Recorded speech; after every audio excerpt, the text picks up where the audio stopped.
Buenas tardes, bienvenidos a Conexiones. Es viernes 22 de junio de 2018. Un abrazo a usted que nos acompaña a través de la señal abierta de Canal 23 en los 4 departamentos de la zona oriental de nuestro país. También a quienes nos sintonizan por los servicios de cable de Tigo y Claro a nivel nacional. Estamos en la transmisión simultánea a través de nuestras plataformas digitales en el fanpage de TVO Canal 23, en Periscope, en Twitter. La otra opción también descargar desde su smartphone la aplicación TVO Canal 23 y nos acompaña en la transmisión ininterrumpida. Saludar este día de manera particular a los maestros a nivel nacional. Este es el Día del Maestro, importante, ¿no? Porque están educando las presentes generaciones y el futuro. De ellos depende fundamentalmente cómo se construye una sociedad, pero desde luego también de la familia. O sea, no se puede dejar únicamente a los maestros. Pero vaya para ellos a nivel nacional nuestro abrazo fraterno por este día tan especial. Dos números tendremos habilitados en conexiones: 2263 0023 2264 9179 para que participen si ustedes lo desean. Pueden hacer la pregunta o comentario para nuestro invitado de esta tarde. Antes de presentarlo, quiero mostrarles los temas que están en la agenda de los medios de comunicación en nuestro país. Lo que vamos a tener ahora, de inmediato tenemos en portada el diario de hoy. Dice: instituciones no alertaron del saqueo de Funes, Corte de Cuentas y Secretaría de Transparencia no hicieron nada para evitarlo. Ahí está el desarrollo, por ejemplo, los casos específicos. Dice: exfiscal recibía hasta $20,000 mensuales de la presidencia de Mauricio Funes. De ministro de Hacienda a embajador, el caso de Carlos Cáceres, que ya presentó credenciales allá ante el Ministerio de Relaciones Exteriores en México como embajador de nuestro país en el país azteca. La Superintendencia del Sistema Financiero también hacen referencia, dice que cuando Funes era presidente, la Superintendencia del Sistema Financiero estaba en manos de Víctor Ramírez Najarro y está claro que esta institución cumplió su papel de agente fiscalizador. Más adelante hace referencia, Corte de Cuentas dio finiquito, entre comillas, a Funes, y está ahí en la foto superior derecha el caso de Rosalío Toche, que fue entonces presidente de esa institución cuando entregó el finiquito. Por eso dicen, de las 6 instituciones obligadas, ni una alertó del saqueo de $351 millones. Silencio en Secretaría Anticorrupción, lo que ha dicho Marcos Rodríguez, que incluso cree que es un poco esto tiene que ver con percepciones que hay alrededor del caso. Y el banco hipotecario que pagó 292 millones, dice, en efectivo y los entregó en bolsas de basura.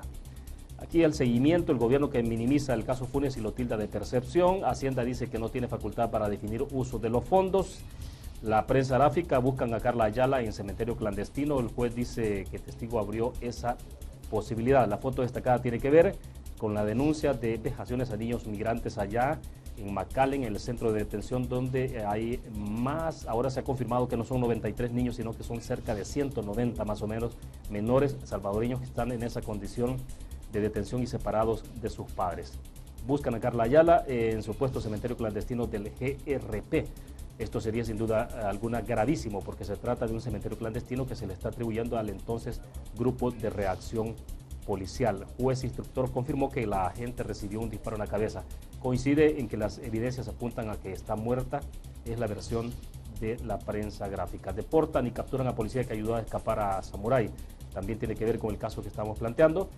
En los centros de detención que golpean y encadenan y aíslan a niños allá en Estados Unidos. Muchos fueron encerrados luego de que las autoridades trataron de vincularlos a la MS-13.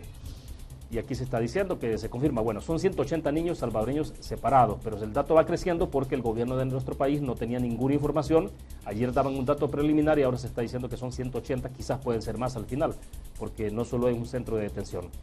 Esto tiene que ver con el caso de Mauricio Funes, que valoran en $97,000 la avioneta y yate de Funes Mecafé. La Fiscalía incautó la avioneta el pasado miércoles, pero le hace falta localizar otra comprada con fondos públicos al hijo de Funes. Y aquí tenemos declaraciones de CRIT, que dio en el marco de una actividad que hubo en la Fundación de Gloria de CRIT.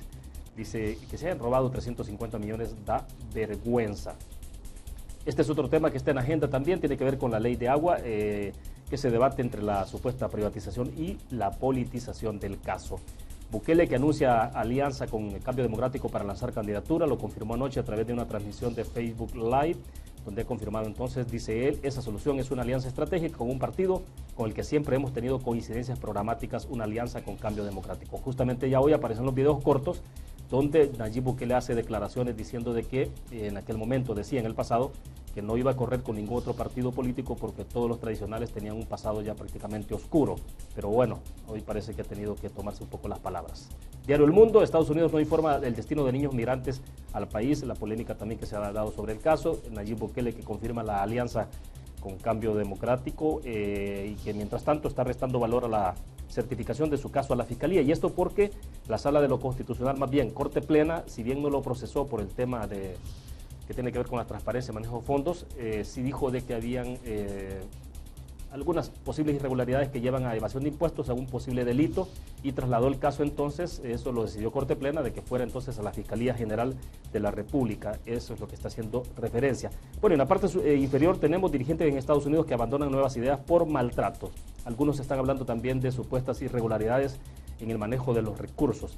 Y hace algunos minutos, Nayib Bukele subió en su cuenta de Twitter, dice que la noticia está oculta en el sitio web de sabor.com, pero tiene que ver con este tema, y justamente es que supuestamente hay una información del diario de hoy, y ahí ellos han hecho una captura de pantalla, donde dice que una Cámara admitió el recurso de apelación y revocó el sobreseimiento definitivo que había favorecido a los 5 implicados en el caso Troll Center y ordenó la reapertura del caso en fase de instrucción. Ahí mencionan todas las personas que están implicadas, incluyendo desde luego la que era entonces jefe de comunicaciones en la alcaldía de San Salvador cuando Nayib Bukele era alcalde.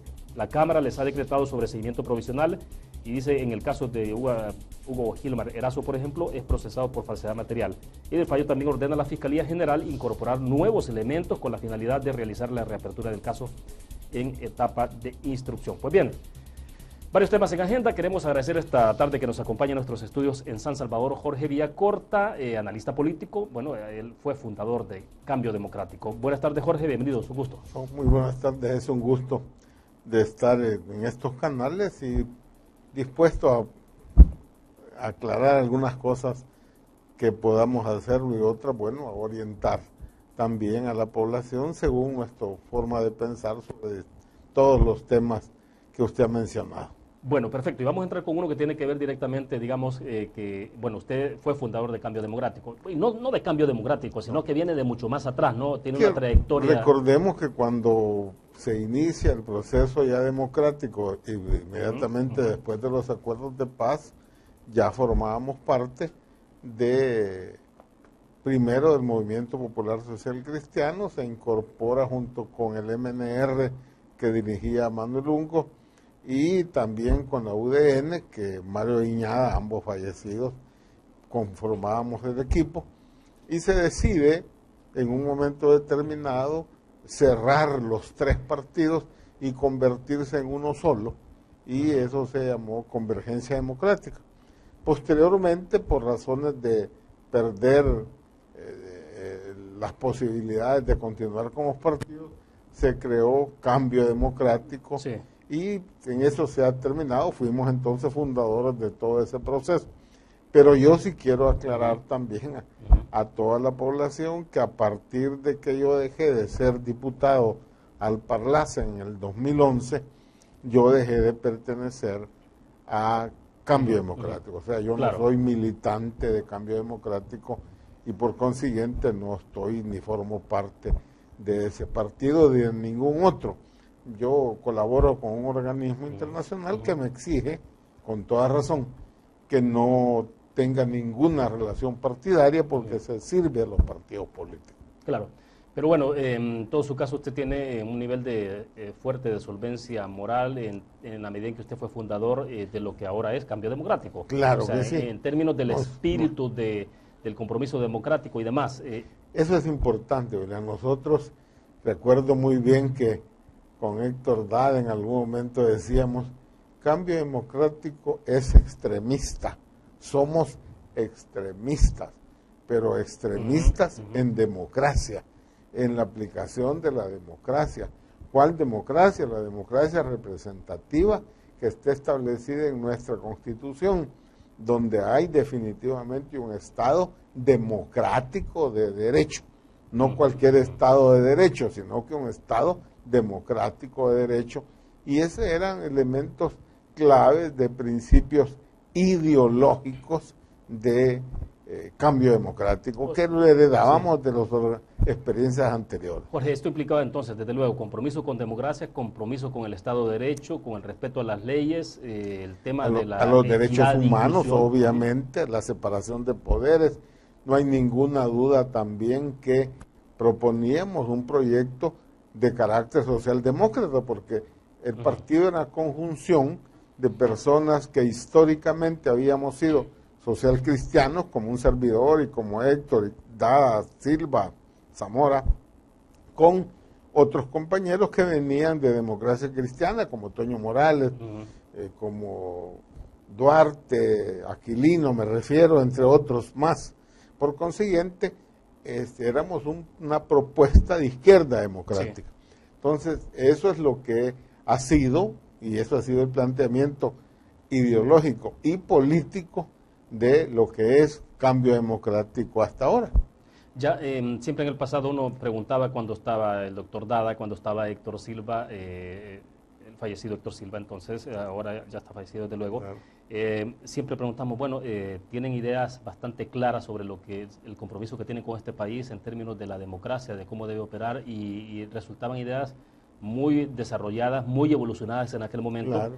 Pero no se miraba, no se traducía necesariamente en mucho crecimiento. Desgraciadamente, porque faltaba señalar valores de ética política. Nosotros estamos convencidos, y yo estoy muy convencido, que la política tiene ética. Lo que pasa es que a la hora de ejercicio del poder y del ejercicio de la actividad política de muchos partidos, o de casi todos los partidos, van deteriorándose y llegando a situaciones donde la población considera que la política es sucia, que la política es mala, que la política es desprestigio. Yo creo que eso ha caído ahí como resultado real de la práctica de todos los partidos políticos. Y obviamente por eso la gente tiene un rechazo en los partidos políticos. Que conste, eso no es solo en El Salvador, es en casi todos los países de América Latina, incluso también en Europa, hay un rechazo, más que a los partidos es a las direcciones de los partidos, a la conducta de los políticos, donde los elementos de corrupción, donde los elementos de violación a las leyes, donde no se respeta el Estado de Derecho, donde se instalan a nombre de la democracia estructuras que terminan siendo realmente autoritarismos. Creo que el caso evidente del vecino Nicaragua o Venezuela nos llevan a eso. Entonces, realmente surgen ahora fenómenos de populismo, tanto en Europa, en Estados Unidos, en América Latina, de ese resultado, de ese rechazo. Y bueno, en El Salvador así es. En este momento creo que todos los partidos están en cuestionamiento. Miren las encuestas, todas las encuestas ponen a los partidos y a la Asamblea Legislativa como las instituciones, si no más rechazadas, que también menos valoradas por la población. Y ahí pues surgen otros fenómenos como el que ahora seguramente estamos viendo, que es el surgimiento de este primero movimiento y ahora por ser partido político, pues de nuevas ideas, que responde precisamente a ese tipo de modelos o formas de populismo que han surgido.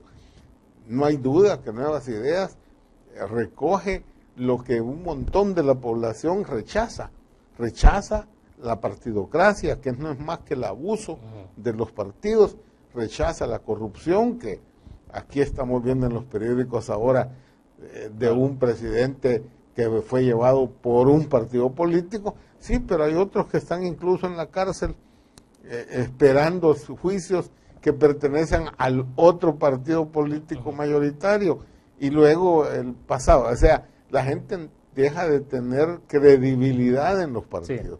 Sí. Y ese fenómeno es el que estamos viendo ahora. Jorge, en los principios de fundamentación de cambio democrático, digamos, porque es lo inmediato que tenemos, pero si hacemos cuenta hacia atrás, no cabía en ese momento poder acompañar iniciativas que pudieran estar fundamentadas en esto de populismo, o en aquello de que aprovecharse, digamos, de las debilidades que hay a veces en la misma democracia para poder intentar potenciarse.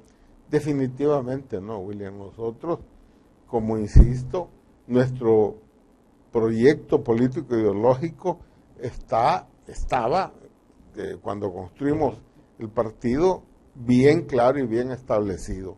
Y no teníamos nosotros de ninguna manera convertirnos o usar formas o de formas populistas para llegar a tener éxito.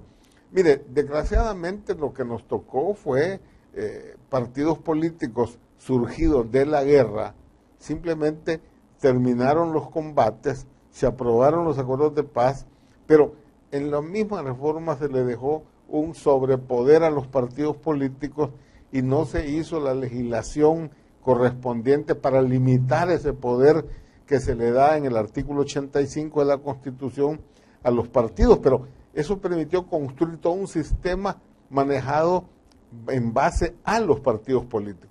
Eso llevó entonces a que los dos partidos mayoritarios surgidos de la guerra nos llevaran a un proceso cada vez más que lo que se ha dado a llamar en polarización, es decir, los que propone uno rechaza el otro. ¿Y qué sucedía con fuerzas como las nuestras partidos? Aunque tuviéramos razón, caíamos en lo que se llama el voto útil. O sea, yo no quiero que gane Arena.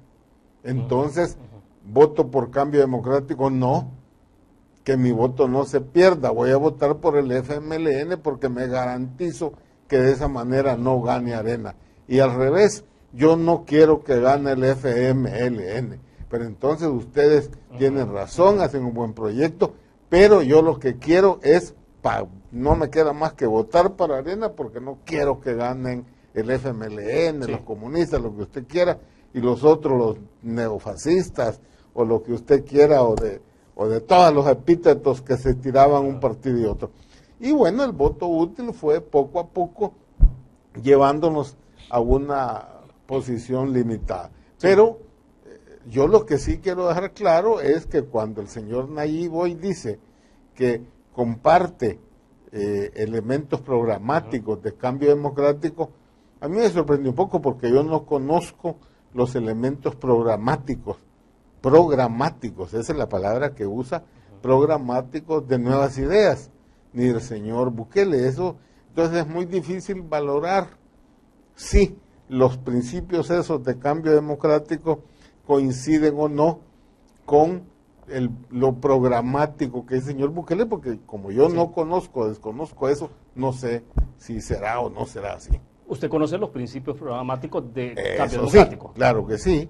Eso claro que sí. Pero no los de entonces. No conozco los del señor Bukele, que me permita comparar o encontrar coincidencias, quizás en el futuro, en la medida que va pasando el tiempo y que pase de ser una alianza, como han señalado el señor Bukele anoche, y ahora Cambio Democrático también dice, es alianza porque todavía no puede ser coalición.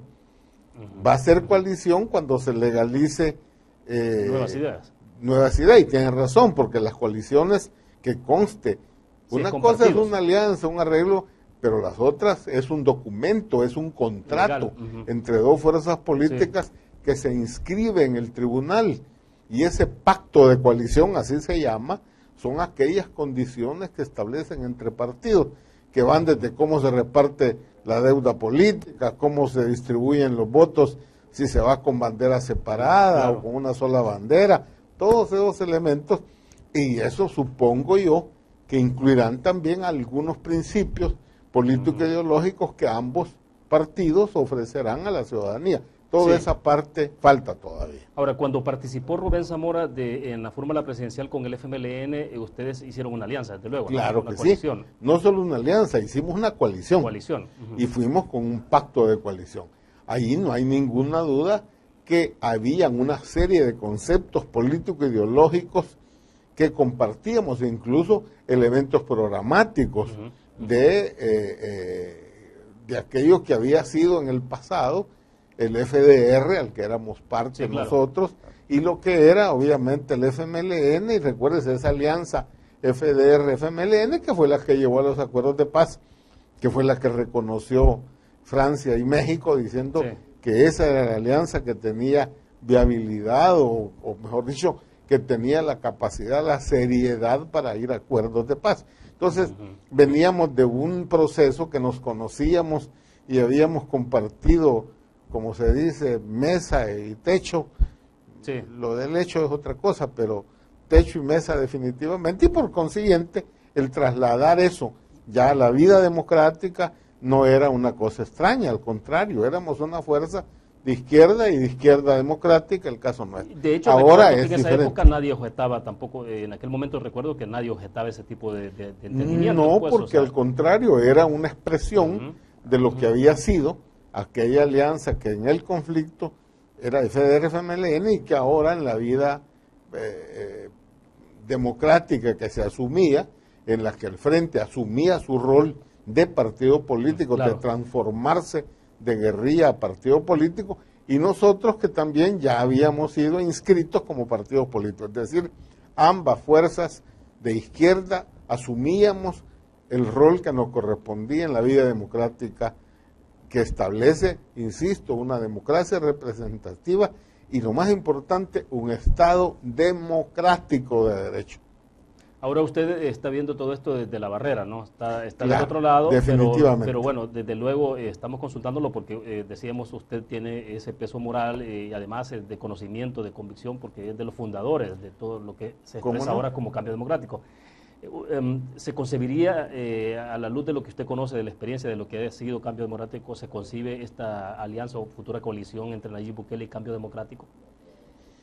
Es muy difícil decirlo desde ya, insisto, porque no conocemos cuáles son las nuevas ideas.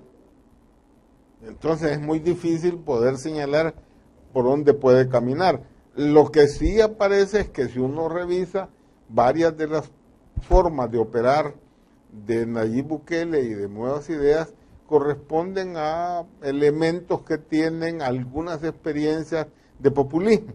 Y entonces ahí es donde dice, bueno, ¿qué son elementos de populismo? Bueno, que están conducidos por una persona, que esa persona se convierte en una especie de un líder carismático, mesiánico para algunos en las conductas, y eso arrastra a una población que no necesariamente ese líder necesita hacer planteamientos programáticos, ni ideológicos, ni mucho menos, porque la gente lo que quiere es que alguien les resuelva sus problemas inmediatos. La gente quiere y rechaza el pasado, los viejos partidos, las viejas formas, y quiere cosas nuevas y quiere, porque como lo decepcionaron todos, quiere ahora respuestas concretas. En el caso de El Salvador, a 3 grandes problemas. Seguridad, lo pone todo el mundo. El tema de la economía, pero principalmente de las oportunidades de empleo y de futuro, y obviamente ahora, en tercer lugar, ha pasado el tema de la corrupción. Entonces creo que sobre esos 3 temas, por lo menos, tiene que haber una respuesta. Claro, hay elementos también concretos. Usted necesita casi que más de 800 millones de dólares en los primeros días del gobierno próximo, y en los 5 años van a necesitar como 5.000 millones de dólares. ¿De dónde los va a sacar? ¿Cómo va a enfrentar el tema de las maras? Pero no estamos escuchando nada de eso. O sea, por eso, cómo yo espero que ahora que van a hacer una coalición y van a entrar en una campaña electoral, pues tendrán que hacer eso. Yo no dudo que el señor Bukele tiene todo el derecho para ser candidato. Basta con que llene los requisitos que establece la Constitución y él tiene todo el derecho. Si lo que él no puede hacer es ser candidato solo de su partido, aunque su partido termine inscribiéndose muy pronto, que yo no lo dudo.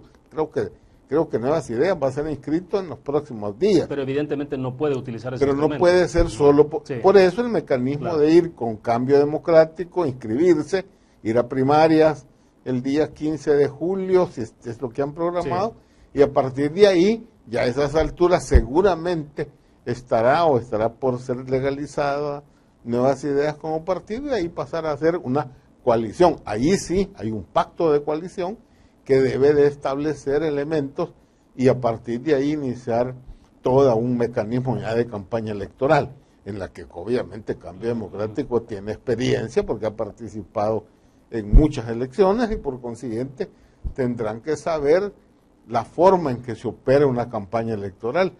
Digo esto porque el señor Bukele dice, mire, es una estructura horizontal. Para una campaña electoral, las campañas electorales son una especie de acciones de comando, es decir, debe de haber una estructura, una conducta, una línea táctica electoral y de recursos y de dirección. Ya, perfecto. Tengo que hacer la primera pausa comercial. Vamos a ir con nuestros anunciantes. Cuando regresemos tendremos habilitados 2 números de teléfonos. Los tiene en pantalla, 2263-0023, 2264-9179. Puede participar si usted lo desea con el comentario o la pregunta para nuestro invitado. Vamos a la pausa, regresamos.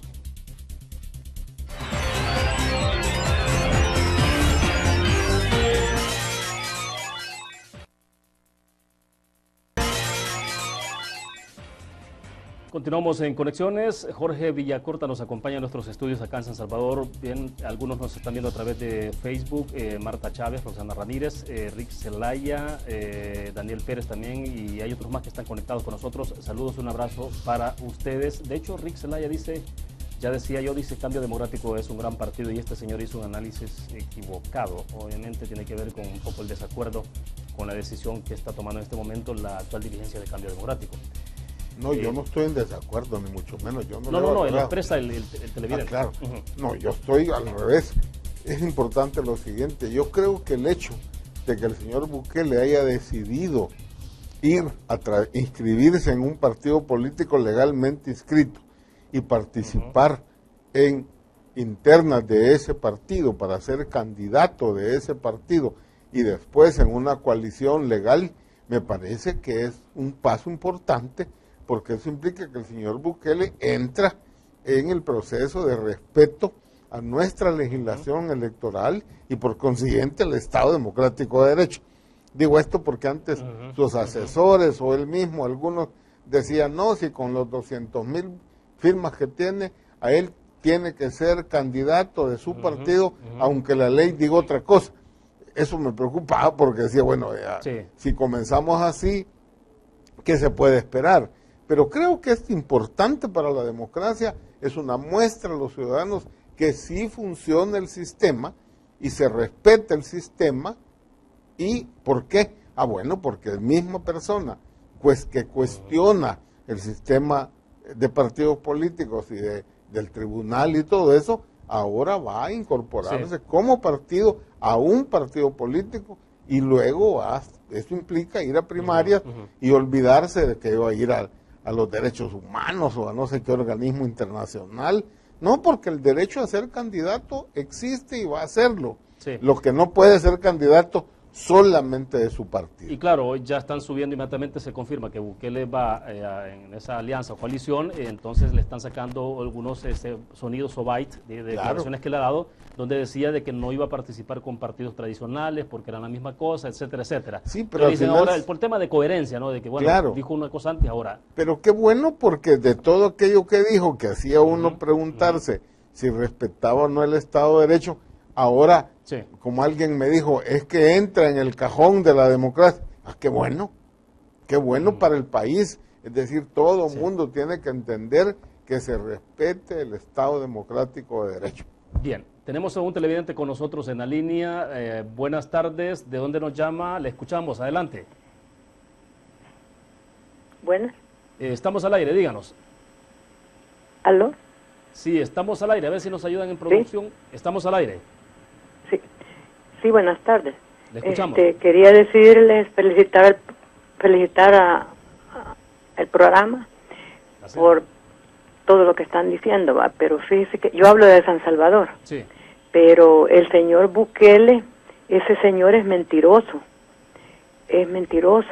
No va a cumplir, no cumplió ni como alcalde ni nada, porque nosotros aquí, él dijo baches, San Salvador sin baches, y no arregló nada en 3 años. Ese señor nada más es mentiroso, se van a volver a equivocar, porque yo nunca voté por el frente, ¿verdad? Nos van a estar más peor de lo que estamos ahorita, porque la gente es como un ídolo que ve al señor, y ese señor no sirve para nada, ¿verdad? Eso es lo que, mi opinión, que la gente debería de abrir los ojos. Los jóvenes están tontos por él, ¿verdad? pero están bien equivocados. Gracias. Bueno, gracias a ustedes por la participación. Bueno, era una opinión, ¿no? Son distintas opiniones. Yo creo que esa es una característica también de los proyectos populistas o de figuras populistas. Son sumamente controversiales, es decir, llaman más que todas las emociones. Si bien es cierto, las elecciones y los procesos de campañas electorales, uno termina dándose cuenta que la gente vota más por emociones que por proyectos o definiciones programáticas, mucho menos las ideológicas ahora. Y bueno, es controversial, pero eso es. Mira el señor Trump, sí, que es un excelente ejemplo de populismo, gana a través de proyectos racistas, xenofóbicos, contra los latinos, y bueno, pero también el tipo ha resuelto problemas económicos, el desempleo ha bajado en Estados Unidos, sí, y está preparándose él para ahora para la reelección, y por eso hace lo que hace con los niños y la separación de la familia. Bueno, estamos a 7 meses de las elecciones presidenciales de este país y claro, no está completa toda la plantilla de candidatos presidenciales, pero programas de gobierno todavía no los conocemos. Parece que al final, 2 meses antes, se están conociendo. Claro, recordemos que la campaña electoral tiene que comenzar meses antes, si no me equivoco, son 4 o 3 meses antes de la elección. Allí es donde tendrán que plantearse, aunque definitivamente que las campañas comienzan antes. Claro. Bien, vamos al teléfono. ¿Alguien más con nosotros? Buenas tardes, le escuchamos. Adelante. Estamos al aire. Díganos. Buenas tardes. Buenas tardes. Sí, le escuchamos. Adelante. En lo particular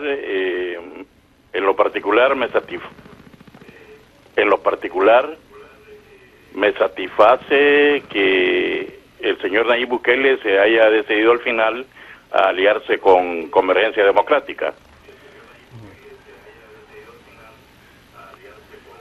Sí, adelante. Pero la pregunta aquí central sería, ¿el señor Villacorta va a participar en la campaña para trabajar por Nayib? Ya, bueno, perfecto, le agradezco la participación. Bueno, ya usted lo aclaraba al principio, que no pertenece, pero bueno, es una pregunta. Yo no pertenezco a ningún partido político, cumplo tareas de asesoría, de consultoría en estos temas, y por consiguiente yo no puedo tener ninguna posición a favor o en contra de ningún candidato.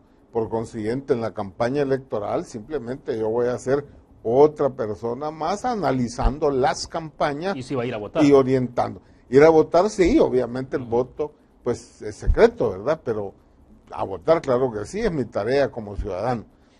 Pero orientar a la gente, informar de manera tal que el ciudadano vaya a votar lo más formado posible, lo más informado posible, esa es parte de la tarea que tenemos que hacer y los medios de comunicación son el instrumento para eso. Perfecto. ¿Alguien más nos acompaña en la línea? Buenas tardes, estamos al aire, le escuchamos. Hola, estamos al aire, adelante. Buenas tardes. Vamos a ver si nos está escuchando el televidente, si es posible indicarle que estamos al aire. Buenas tardes, le escuchamos. Hello. Díganos, adelante. Le estamos escuchando, a ver si está con nosotros. Buenas tardes. Aló. Sí, parece que no nos está escuchando el televidente, que ya estamos al aire. Sí, le escuchamos.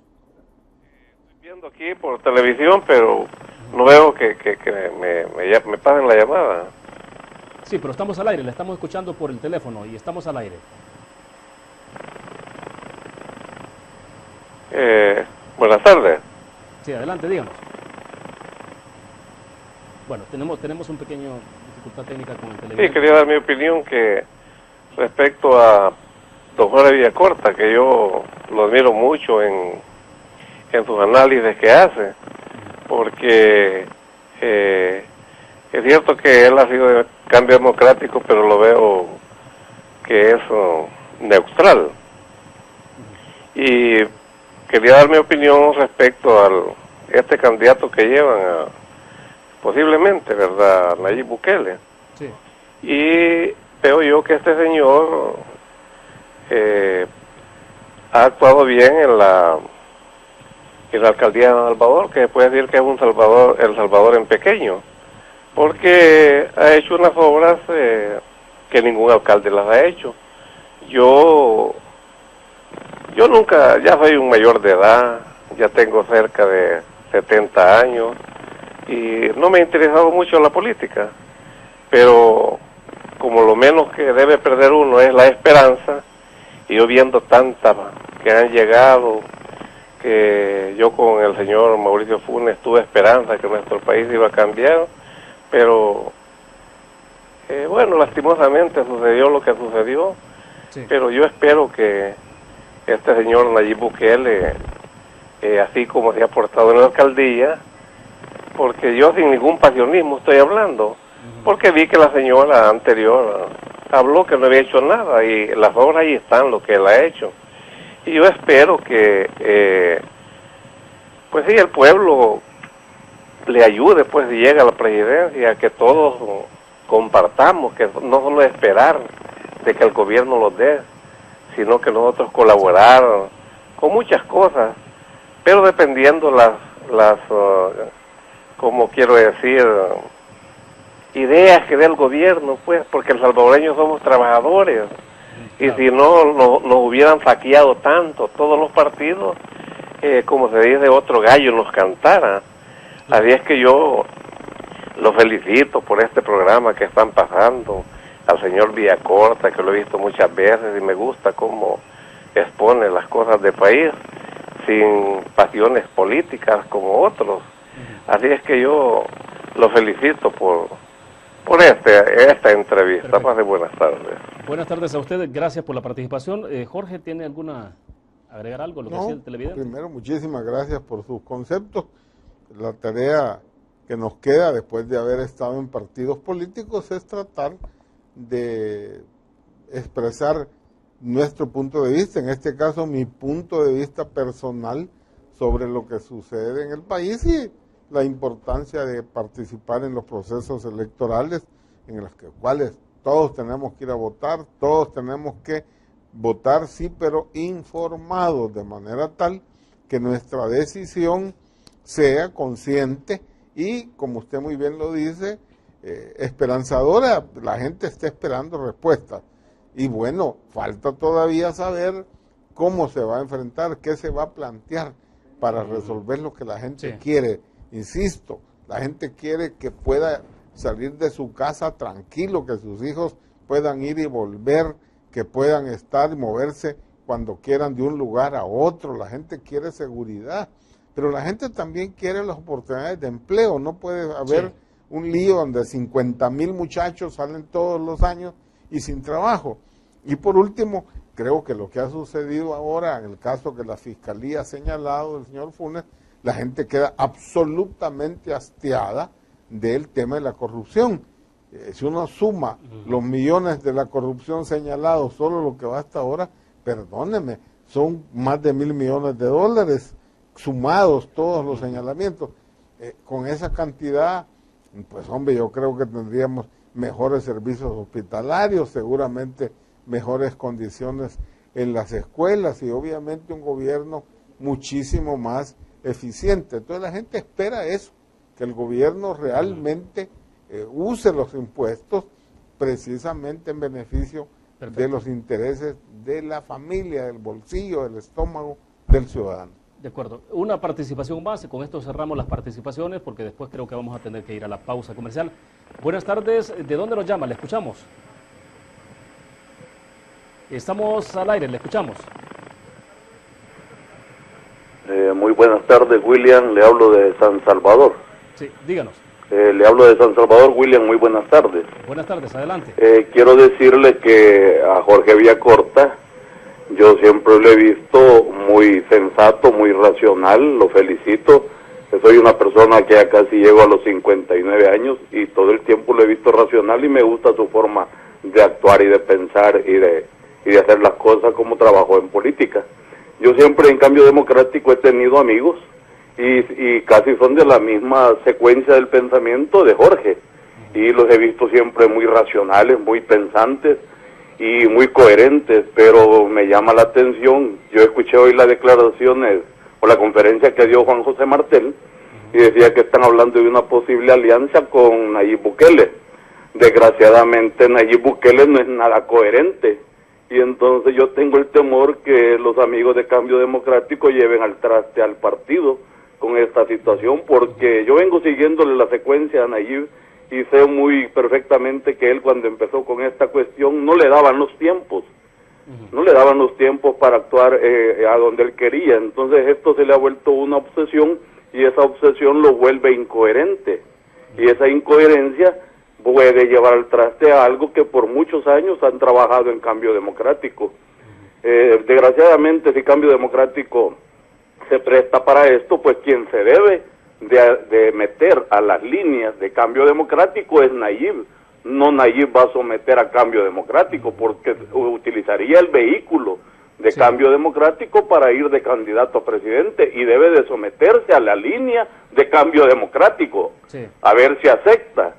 Y además debería de ponerse en la alianza una persona que sea fiel representante de Cambio Democrático. Cambio Democrático tiene gente muy pensante, muy racional, y que pueden ser el balance del equilibrio mental de Nayib Bukele. Desgraciadamente, yo debo decir, en San Salvador las obras no dicen nada de Nayib. Yo soy congruente con lo que acabo de escuchar con una amiga. San Salvador lo dejó lleno de hoyos, y eso no es mentira. Vayan al barrio San Miguelito, vayan ahí por el Don Rúa, vayan por todas esas zonas, hombre. Yo le he pedido a Neto Mason que realmente levante esos barrios de San Salvador que dan lástima con esas calles que ya aparece la luna. Muchas gracias, William, y muy buenas tardes.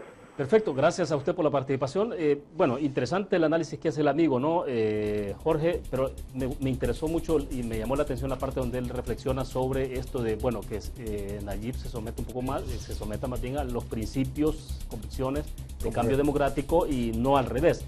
Le dejo plantear la interrogante porque ahora sí me dicen que vamos a la pausa comercial y dedicamos los últimos minutos también a hablar de dos temas importantes. El tema de la corrupción, justamente, que usted lo introducía, y la discusión que hay sobre el agua en nuestro país. Vamos a una pausa.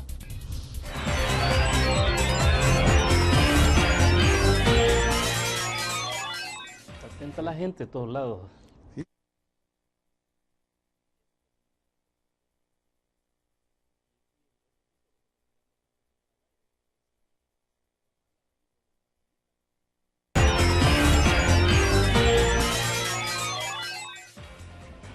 Bien, ahora sí. A ver, la llamada eso del que decía el televidente, usted tiene razón, es decir, pero esos son los riesgos precisamente cuando se plantean elementos de coaliciones, y principalmente en esto de la visión que llamamos, o que se dice, populismo a la salvadoreña, porque los populismos son diferentes. En Europa son origen en contra de los migrantes, xenofóbicos, de ultraderecha, incluso hasta neonazis, como en el caso de Austria, en Alemania. En Estados Unidos es diferente, aunque es evidente que el señor Trump montó toda su campaña exitosa en un populismo también basado en el rechazo a la migración, a los migrantes, al muro. En este caso, no hay ninguna duda entonces que tenemos que esperar cuáles van a ser los conceptos y los planteamientos programáticos, y bueno, sí, son los partidos, en este caso en la coalición, quien tienen que tener esa garantía para el ciudadano de que se van a cumplir a los acuerdos o a los planteamientos que se le hacen. Digo esto porque por eso es el rol de los partidos políticos. Ahora bien, en este momento no podemos decir nada de contenidos hasta que no estén expresados y planteados. Toda coalición tiene problemas. Recuerde usted, amigo, que las coaliciones se hacen en un pacto, en un contrato, sí, pero la coalición desaparece legalmente inmediatamente que los resultados están firmes. Y entonces, mire usted el caso de Mauricio. Él fue candidato, fue presidente por el Frente, pero llegó un momento, a las pocas semanas, que simplemente tomó su propia ruta. Y yo me acuerdo muy bien cómo dirigentes del Frente, cuando había señalamientos, decían que son ellos, refiriéndose a los amigos de Mauricio y a Mauricio. Y bueno, hace poco estuvo con nosotros Hugo Martínez, el candidato presidencial del FMLN, y decía, bueno, pero de todos los implicados en el tema de corrupción, no hay nadie del Frente. Decía. Exacto. No son funcionarios de Mauricio Funes. Ahí tiene un ejemplo de cómo ese tipo de coaliciones En ese caso no fue coalición, al contrario, fue candidato. Claro. Imagínense el tema de las coaliciones, por eso seguramente el Cambio Democrático tratará de ser cuidadoso en garantizarse que esa coalición funcione y si llega a ser gobierno, pues hombre, que también tenga la capacidad de gobernar en una ruta coherente, como lo dice el televidente, con los conceptos o principios de Cambio Democrático. Pero sí habrá que conocer entonces habrá que conocer programática y las cuáles son las nuevas ideas, porque el lío es que no sabemos cuáles son, entonces... Sí, porque las ideas de Cambio Democrático se conocen, pues, o sea, es así, han participado, pero no conocemos las de nuevas ideas, entonces, y él va a ser el candidato. Interesante. Bueno, los otros temas, para que avancemos, porque nos quedan unos 9 minutos. Es el tema del agua, yo creo que esto es un tema que tiene, pero va, si no me equivoco, más de 10, 15 años de estar en debate. El Salvador es de los pocos países, quizá en el mundo, pero por lo menos en América Latina, que no cuentan con una ley de aguas.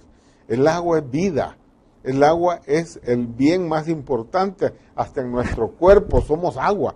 Por consiguiente, ese bien debe de ser controlado, debe de tener límites, debe de tener normas, y esas normas las establece una ley, y debe haber una autoridad que haga que la ley se cumpla.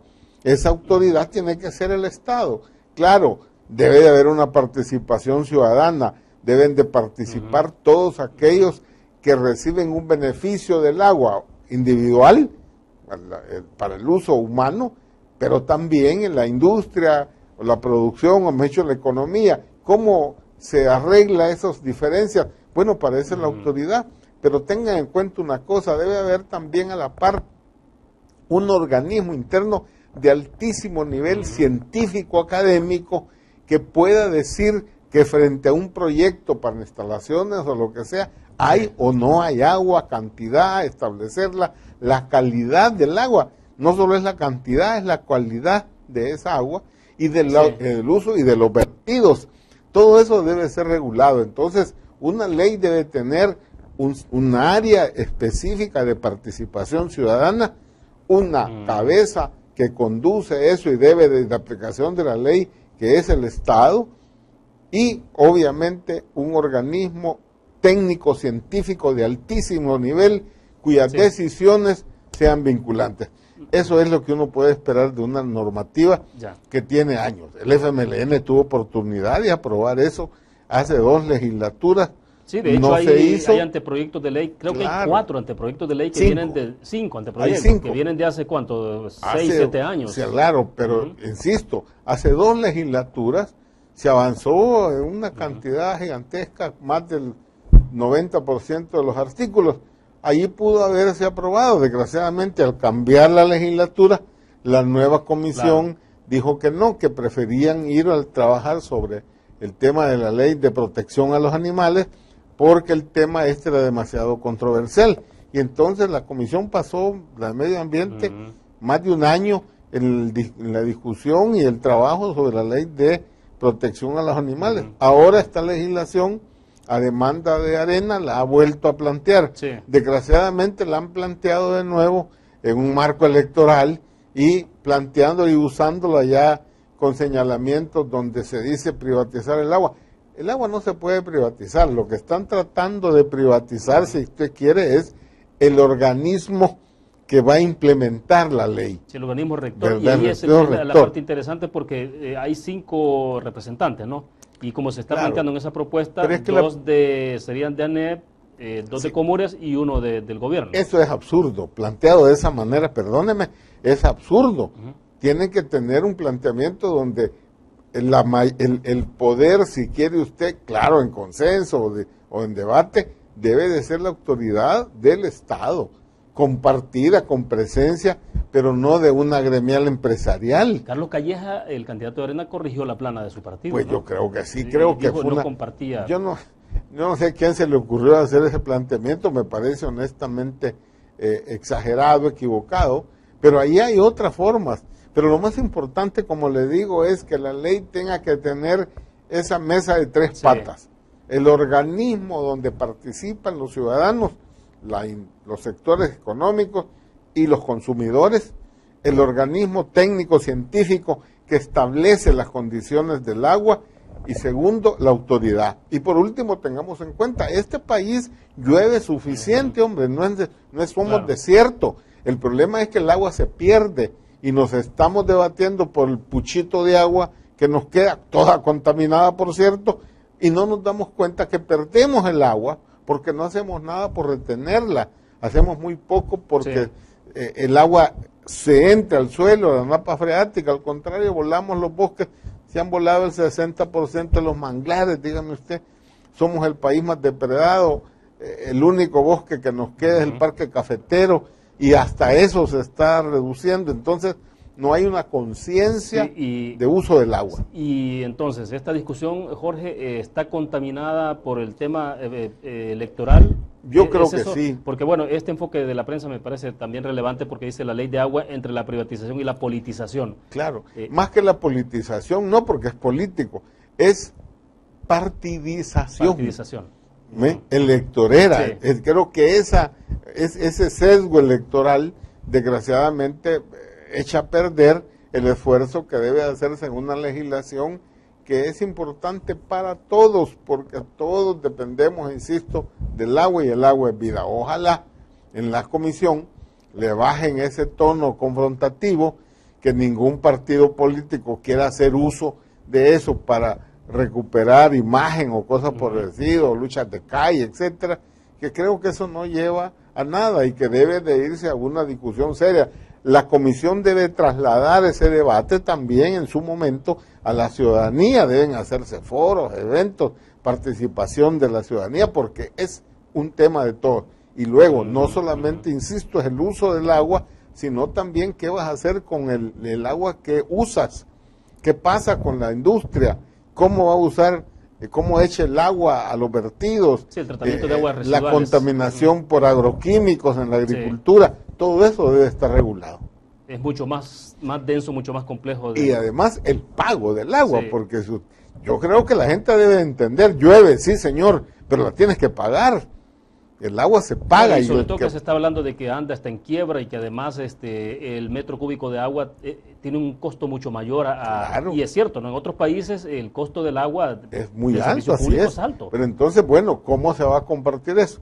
Aquellos que usan bien el agua deben de tener estímulos para seguir manteniendo y usando el agua. Sí, me parece bien, pero debemos de castigar seriamente a aquellos que mal usan el agua, que contaminan los ríos. Y eso no solamente es la industria.